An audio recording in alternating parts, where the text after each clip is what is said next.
പൊന്നാനി താലൂക്കിലെ സ്കൂൾ വാഹനങ്ങളുടെ പരിശോധനയും ബോധവൽക്കരണ ക്ലാസും നടന്നു. രണ്ടാം ഘട്ട പരിശോധനയാണ് നടന്നത്.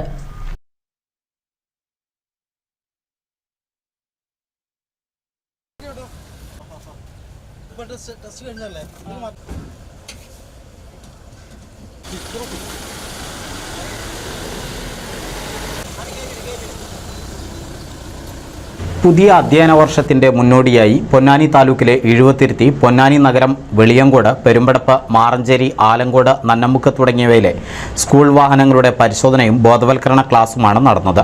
പൊന്നാനി ഹാർബറിന് സമീപത്താണ് പരിശോധന നടന്നത്. പരിശോധനയിൽ തൃപ്തികരമായി കാണപ്പെട്ട വാഹനങ്ങൾക്ക് ചെക്ക്ഡ് ഓക്കെ സ്റ്റിക്കർ പതിപ്പിച്ചു. കൂടാതെ ബോധവൽക്കരണ ക്ലാസ്സിൽ പങ്കെടുക്കുന്ന ഡ്രൈവർമാർക്കുള്ള സർട്ടിഫിക്കറ്റുകളും വിതരണം ചെയ്തു. ചെക്ക്ഡ് ഓക്കെ സ്റ്റിക്കർ ഇല്ലാത്ത സ്കൂൾ വാഹനങ്ങൾക്കെതിരെയും ക്ലാസ്സിൽ പങ്കെടുക്കാത്ത ഡ്രൈവർമാർക്കെതിരെയും നടപടിയെടുക്കുമെന്ന് ജോയിന്റ് RTO TM ഇബ്രാഹിംകുട്ടി പറഞ്ഞു. 10 വർഷം മുമ്പുള്ള ഡ്രൈവർമാരെയാണ് ക്ലാസ്സിൽ പങ്കെടുപ്പിച്ചത്. ബോധവൽക്കരണ ക്ലാസ്സിന് MVI ജസ്റ്റിൻ മാളിയക്കൽ നേതൃത്വം നൽകി. എല്ലാ വർഷവും സ്കൂൾ അധ്യയന വർഷം തുടങ്ങുന്നതിന് മുമ്പായിട്ട് സ്കൂൾ വാഹനങ്ങളുടെ ഒരു സുരക്ഷിതത്വം ഉറപ്പുവരുത്തുന്നതിൻ്റെ വേണ്ടിയിട്ടൊരു ഇൻസ്പെക്ഷൻ നമ്മൾ നടത്താറുണ്ട്. അതിൻ്റെ ഭാഗമായിട്ടാണ് ഇപ്പോഴും ഈ 2 ദിവസങ്ങളായിട്ട് ഇവിടെ നടത്തുന്നത്. ഒന്നിപ്പോൾ ഇവിടെ MES കോളേജിൽ വെച്ചിട്ട് ഡ്രൈവർമാർക്ക് ഒരു ബോധവൽക്കരണ ക്ലാസ് വണ്ടികളുടെ ഇൻസ്പെക്ഷനായിട്ട് ഇന്ന് നടത്തുന്നു. കഴിഞ്ഞ ബുധനാഴ്ച അയങ്കലത്തുള്ള ഐഡിയൽ സ്കൂളിൽ വെച്ചിട്ടും ആ പ്രദേശത്തുള്ള വാഹനങ്ങളുടെ ഇൻസ്പെക്ഷനും കാര്യങ്ങളെല്ലാം നടത്തി.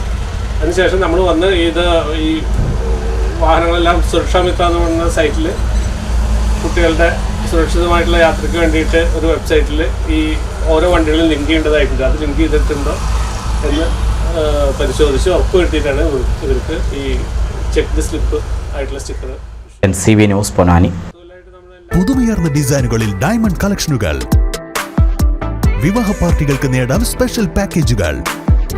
സ്വാഗതം പുതുമയാർന്നൊരു ഷോപ്പിംഗ് എക്സ്പീരിയൻസിന്. Kerala golden diamonds, the family jeweller, main road, Vadakkekad.